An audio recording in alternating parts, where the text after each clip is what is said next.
8. Very curious, Captain Geronimo muttered, peering far ahead. Seems like a lifeboat in the distance. Kara squinted, seeing nothing. The captain evidently had miraculous eyesight. Is there anyone in it? No one visible yet, but we'll take a closer look. I'll not risk a single sailor's life just to spare a few minutes. I hope you understand that, lass. Of course. She felt grateful enough that Geronin had arranged this voyage in the first place. He had put his ship and his crew at her disposal, something the necromancer would have not expected from any person. In return, he had accepted such payments as would cover her expenses, but no more. Each time she tried to press, a dark expression would cover his countenance, warning the raven-trusted chantress that she threatened to tread on the memory of the former naval officer's daughter. It had taken 2 days at sea. In fact, Kara had come to realize that he truly needed this voyage as much as she did. If the tall innkeeper had seemed boisterous before, he now seemed at times ready to burst. Even the constant hint of less than fair weather on the western horizon did nothing to dampen his spirits. Mr. Draco! At Geronin's cry, a slim, hawk-faced man in perfectly kept officer's garments turned and saluted. Draco had not acted at all bitter when his master had declared that he would be taking command of this voyage. Clearly, Geronin's second had great respect and devotion for the innkeeper. Lifeboat ahead! Aye, Captain! Draco immediately gave commands to the sailors to prepare their survivors. The crew of the King's Shield reacted in quick and orderly fashion, something Kara Nightshadow had already come to expect. Those who served Geronin served a man who lived much of his life following the strict dictates of discipline. This did not mean that he ruled with an iron hand. Geronin also believed in the humanity of each of his men, a rare quality in any leader in these times. The King's Shield came up to the lone craft, 2 sailors immediately preparing lines to draw her in. Geronin and Kara stepped down to watch them at work, the necromancer beginning to feel uneasy about this discovery. They followed the same general route that the Hawksfire would have used. Could this boat be from that vessel? Had Kara's quest ended so soon? Her quarries at the bottom of the sea? There's one aboard here! Captain Geronin muttered. Sure enough, one sailor did lie in the boat, but even as the crew worked to secure the life craft, Kara already noted telltale signs that, for this man, they had arrived too late. Mr. Draco sent a pair of men down to investigate. Sliding down the ropes, they gingerly turned over the body, which had been lying face down. Eyes that no longer saw stared up into the heavens. Been dead a day, called up one of the men. He grimaced. Permission to send him to rest, sir? Kara did not have to ask what he meant. Out here, there were limitations to what they could do for a corpse. A ceremony. Then, a watery burial. Geronin nodded his permission, but Kara quickly put a hand on his arm. I need to see the body. It may tell us something. You think it's from the Hawkspire? Don't you, Captain? He frowned. Aye, but what do you plan on doing? She dared not explain in full. Find out what happened, if I can. Very well. Geronin signaled for the men to bring the body up. I'll have a cabin set aside for you, my lady. I would not want anyone else witnessing what you plan.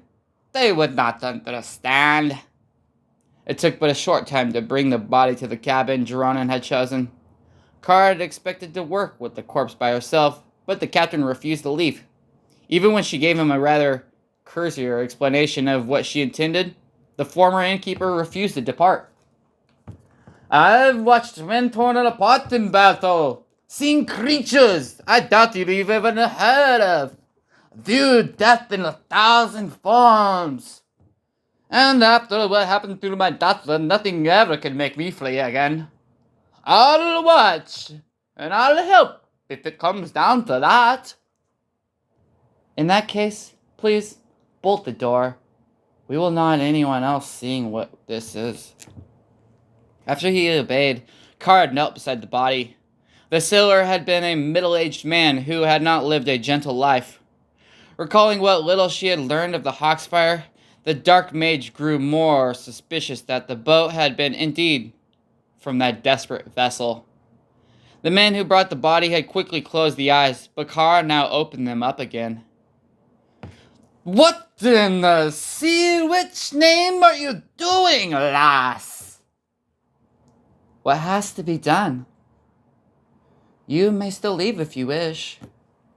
Captain, it is not necessary that you subject yourself to any of this. He steeled himself. I'll stay. It's just that the dead man's stare is said to be bad luck. He certainly had enough of that. He reached into her pouch, searching for components. Without the dagger, she could not readily summon a phantasm as she had done in Bartuk's tome. Besides, attempting to do so might have even made Geronin change his mind about letting her continue. No, what she had in mind would work well enough, provided in the process that it did not turn the captain against her. From one tiny pouch, Kara pulled forth a pinch of white powder. What's that? Ground bone, and a mix of herbs. She reached toward the dead sailor's face. Human bone? Yes. Captain Geronin made no noise, no protest, which relieved the necromancer. Kara held the powder over the eyes, then sprinkled both sightless orbs with the white substance. To his credit, Geronin kept his tongue still. Only when she next retrieved a tiny black vial, then reached for the corpse's mouth, did he dare interrupt again. You're not going to pour that down his gullet, are you, lass? She peered at him. I mean no desecration, Captain. What I do to find out why this man's perished. He looks dehydrated, starved, almost as if he's had neither food nor water for more than a week. A very curious state for him to be, if indeed he is still in the ship we pursue. I would assume the captain would have kept his crew fed, would he not? Garsko's a mad foreign devil. But he'd still see that his men were fed. As I thought. And if this poor soul is not from the Hawksfire, it behoves us to find exactly which vessel he is from too. Don't you agree? Your point made, lass. Forgive me. There is nothing to forgive. With the top of the vial now removed, she used one hand to open the jaws of the sailor. That accomplished, Kara immediately tipped the vial so that half of the contents would quickly drain down to the throat. Satisfied with that, she stomped the bottle again and leaned back. Maybe you could at least tell me how you hope to find it. I'll tell you. You see, she would have explained, but Geronin did not realize how swiftly she now had to work. In conjunction with the powder, the liquid Kara had used would have an effect lasting but a very short time, and the necromancer still had the final part of the spell to cast. Any interruption from here on out might waste crucial seconds. With her finger, Kara drew a circle over the sailor's chest, then extended a line from there along the length of the throat, up the jaw, and finally ending at the mouth. At the same time, she whispered the words of the spell. Once that had been done, Kara tapped the corpse on the chest, once, twice, thrice. All the while, the dark mage kept track of each passing second. The dead mariner let out an audible gasp as his lungs sought to fill with air. Gods above! blurted Gerardin, taking a step back. You've brought him back! No, Kara curtly answered. She had known that the captain would mistake this for a resurrection. Outsiders never understood the many facets of the necromancer's work. The faithful of Rothma did not toy with death as some believed. That went against their teachings. Now please, Captain Geronin, let me proceed. He grunted but otherwise remained silent. Carl leaned over the sailor, looking into the dead eyes. A faint hint of gold radiated from them. A good sign. She leaned back. Tell me your name. From the cold lips emerged a single word. Kalkos. From what ship do you hail? Odds fire! So, he is from the... Please, no speaking! To the corpse she asked, did the ship sink? No! Curious. Then why does this man have abandoned it? Were there pirates? Again, a negative response. Kara estimated the time she had remaining and realized that she had better push to the point. Did everyone abandon ship? No! Who remained behind? The necromancer tried to keep the anticipation out of her voice. Once more, the corpse inhaled. Costco! Captain! The mouth shut. Something not at all normal. The mariner's body almost seemed reluctant to add more, but then finally gasped. Sorcerer! A sorcerer. The answer caught Carr off guard for a moment. She expected to hear him of either the thieves who had stolen the armor or, in the view of the crew's desperate act, the two revenants who had attacked her. Certainly her presence would have sent hardened sailors fleeing to the dangers of the sea. Describe him! The mouth opened, but no words came out. Like the phantasm, this spell only allowed for simple answers. Kara cursed quietly, then altered her question. What did he wear? Inhaling, then... Armor! She stiffened. Armor? Red armor? Yes! Something she had not expected. So apparently one of the survivors of the tome had been a sorcerer after all. Could it be this Norg Vizran, of which the earlier phantasm had spoken? She repeated the name to the mariner, asking him if he knew it. Unfortunately, that did not prove the case. Still, Kara found out what she wanted to know. The last time this man Kalkos had seen the Hawksfire, it had only been afloat, but the armor sought remained aboard. Without a crew? She commented to silent Captain Geronin. The ship cannot sail far, can it?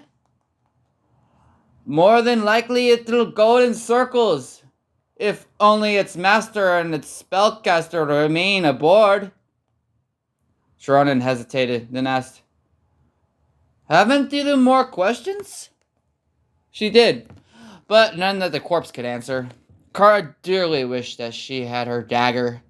Then she could have taken more time to summon up the true spirit, something that could have answered with longer, more coherent statements. Older, more skilled necromancer could have performed such fantastic feat without the use of a tool, but Kara knew to still be years before she had reached that point. What about him? Insisted the former naval officer. What happened to him? And the rest, for that matter. One day on a rough sea is enough to kill many a man, and there's something unsettling about the look of him. Feeling somewhat ashamed that Geronin had found the need to remind her, Kara quickly leaned over the corpse again. Where are your comrades? No answer. She quickly touched the chest, felt it sink under the slight pressure of her fingers. The liquid component of her spell had begun to wear off. The necromancer had one chance. The eyes of the dead man often retained the last few images of what he had witnessed. If the powder he had placed on him had some potency, then Kara might be able to see those images for herself. Without looking back at the captain, she said, "Under no circumstances must I be interrupted for this next step. Is that understood?" "Aye!" But Geronin said it with much reluctance.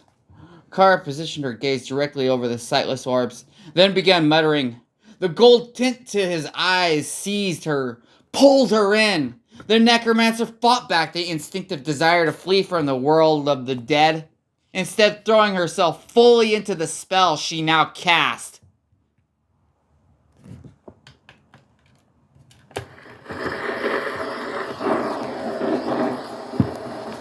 And suddenly, Kara sat in a boat in the midst of a stormy sea, pulling at the oars with all her might, as if the three primevals themselves chased the tiny vessel. The necromancer looked down, saw their hands were thick, rough seaman's hands, the hands of Kalkos. "Where's the Peter's boat?" a bearded man called out to her. "How would I know?" Her own mouth snapped back, the voice deep and bitter. "Just roll! Got us a chance if we keep heading east. That hellish storm's gotta end somewhere. We should have taken the captain with us. He'd never leave her, not even if she sank. He wants to ride with the demon master, then let him. Watch out for that wave!" someone else shouted. Her head turned toward that direction. Epithets such as Kara had never imagined. Men using spitting from her lips. In that distance, she saw two other lifeboats, each crammed tight with desperate men.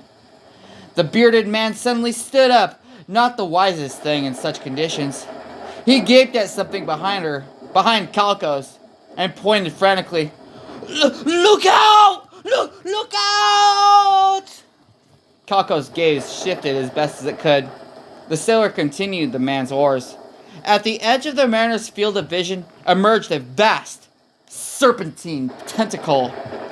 "Turn about! Turn about!" Kalkos called. "Sit down, Blaga!"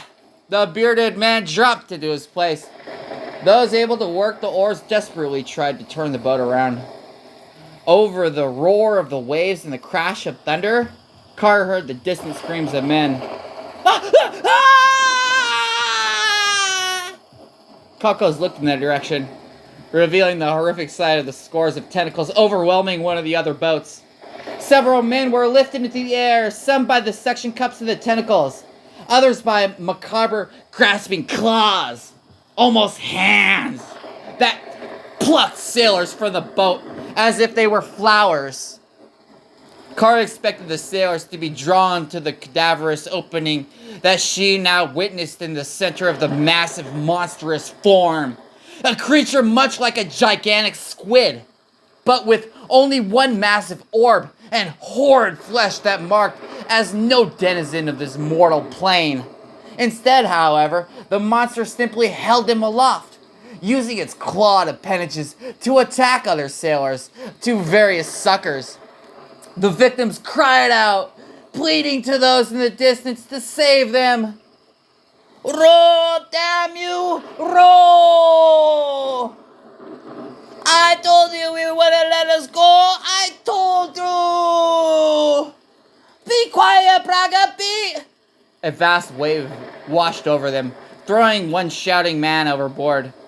Next to the tiny vessel, an array of tentacles rose from the water, surrounding Kalkos' companions on all sides and reaching hungrily for each. "At 'em with your blades! It's only..." Yeah, although the men managed to parry the assaults of a few of the demonic arms, one by one they were picked off the boat, screaming until Kalkos One oar used as a weapon remained. Kara felt a chill as wet tentacles seized her legs, grabbed her arms. She felt the suction cups attached to her body. No, this had all happened in the past. This had happened to Coco's, not her. Despite recalling that, however, she felt the mariner's own horror as a new and terrible thing happened. Even despite his clothing, Kakos felt weaker, drawn, as if the very life were being sucked from his body. His flesh wrinkled, dried despite the wetness all around him. He felt like a water sack whose contents were being swiftly drained. And then, just as all life seemed stolen from him, when his body felt like no more than a dry husk, the tentacles suddenly dropped Kakos back into the boat. Too late for the sailor to survive. Kakos already knew that, but better to spend his last few moments of life back in the boat rather than in the gullet of such a hellish beast. Only when talons dug into his arms and dragged him to a standing position did it come back to the brink enough to register that someone else had joined him in the lifeboat. No, not someone, but something. It spoke in a voice reminiscent of 1,000 buzzing insects in agony. Although Kara strained to make its form out clearly, the eyes of Kakos no longer saw well. The enchantress could only perceive a terrifying emerald and red shape looming over the dying sailor. A shape that did not conform to any human standard. Oversized eyes of deep yellow that seemed to have no pupils fixed on the unfortunate Kalkos. Death is not your pleasure yet, it chittered. This one has things he must know. Where is the fool? Where is the armor? The mariner coughed. His body felt so dry, even to Kara. What? His inhuman inquisitor shook him. A pair of needle-tipped spears came from nowhere, pressing against Kalko's chest. This one has no time, human. Can offer you much pain before life flees. Speak! From somewhere within, Kalkos found the strength to obey. The stranger! Armored! Blood! Still on! Hawk's fire! Which way? The mariner managed to point. The demon, for Kara knew it to be one, chittered to itself, then demanded, Why flee? Why run?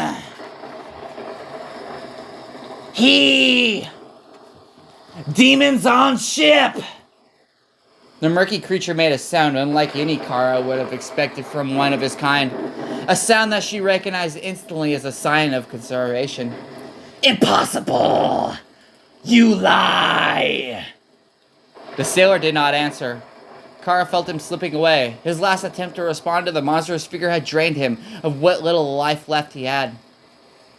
The half-seen creature dropped Kakos, a jolt of pain coursing through the necromancer as the body struck. She heard the demon chitter again, then spout some incomprehensible word. Impossible! Kara had a lone brief glimpse at the inner side of the lifeboat and the sailor's fingers twitching. And with that, the vision faded.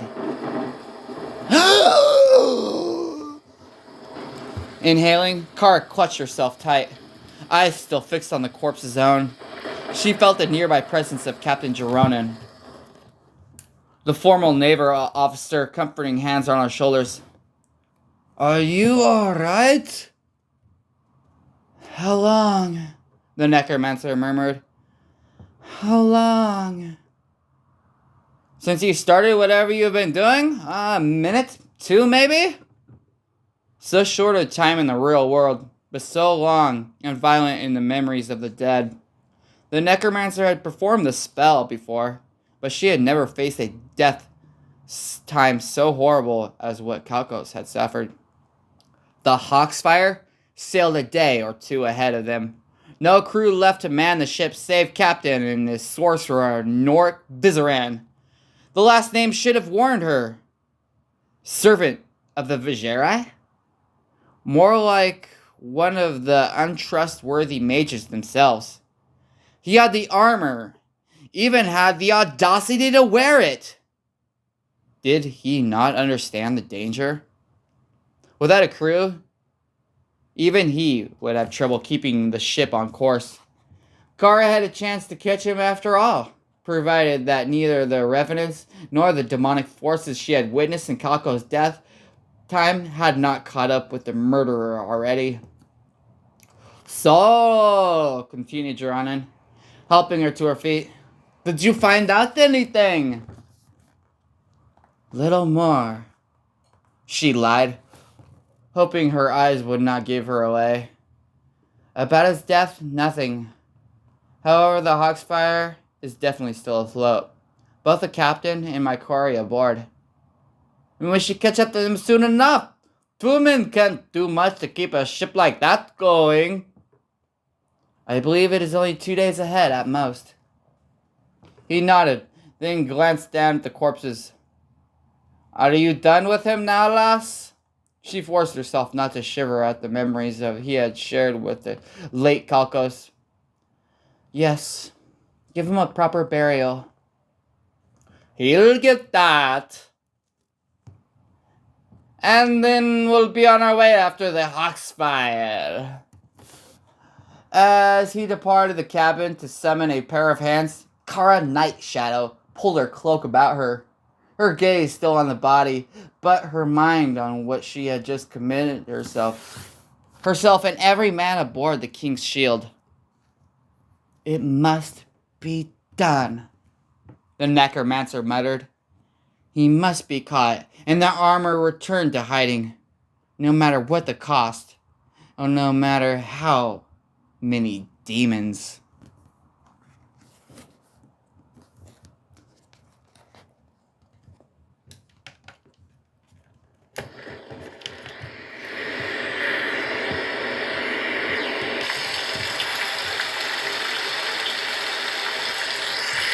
Zazax!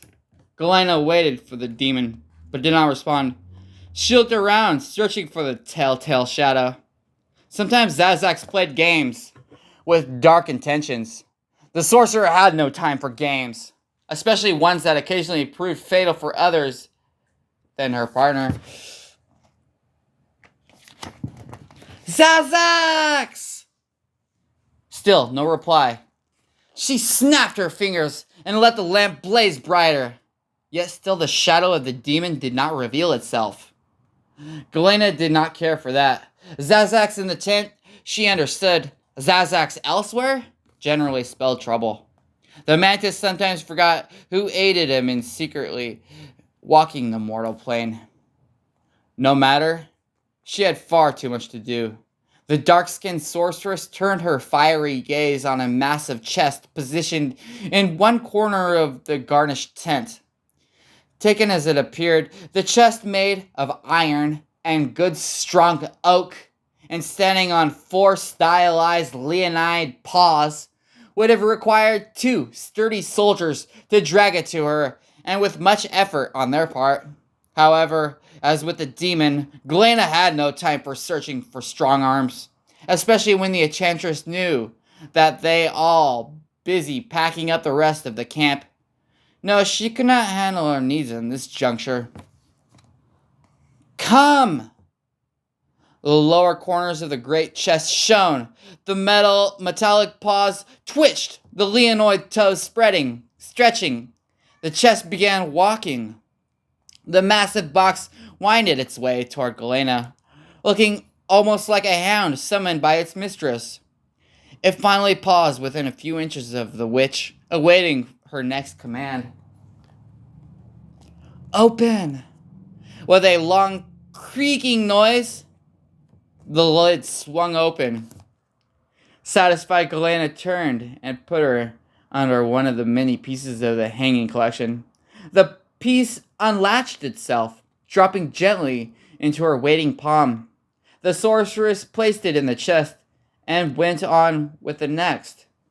One after another, she dropped the items inside.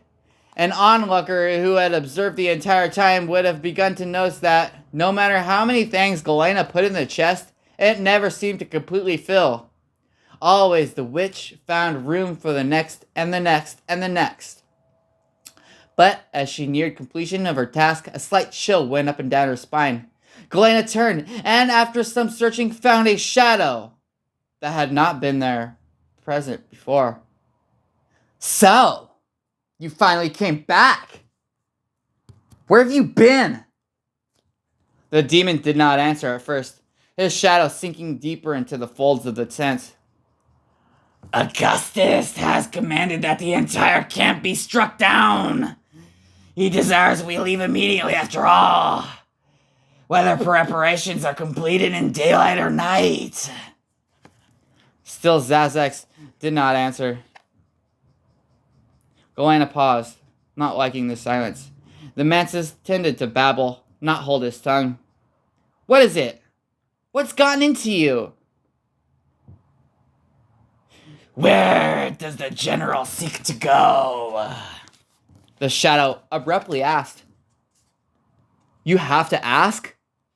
Luke Golain, of course! The demon seemed to consider this. Yes, this one would go to Luke Golain. Yes, that might be best. She took a step toward the shadow. What's the matter with you? Where have you been? When he did not answer, the witch walked up to the corner of the tent, growing more furious by the moment. Either answer me, or away! The demon burst from the shadow, his full monstrous form looming over the human. Galena let out a gasp and stumbled backward, as if falling over the pillows still covering much of the floor. Death in the form of a hellish insect, with burning yellow orbs and rapidly snapping mandibles hovered. Claws and sickle-like appendages came within an inch, no more, of Galena's face and form. Cease your chattering and keep from this one. Luke Golain is our agreed destination. We will talk no more until I choose. With that, Zazax pulled into the dark corner, his physical form fading, his shadow growing dimmer. But in a few seconds, the only sign of his continued presence remained just the hint of his monstrous shape among the folds of the fabric. Galena, however, did not move from where she had fallen until absolutely positive that the mantis would not leap out again. When the sorcerer did not finally rise, Galena did not so make certain that she had rolled away from where the shadow lurked.